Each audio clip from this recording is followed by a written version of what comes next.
So I want this to show you the versatility of the C1000. You can really use it for a lot of applications. Ground mounts, roofs.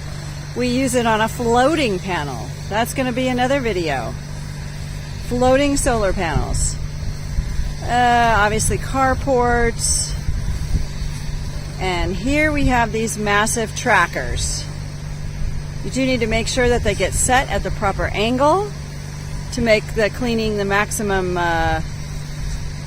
ease, because it is kind of a trick to be working so high up.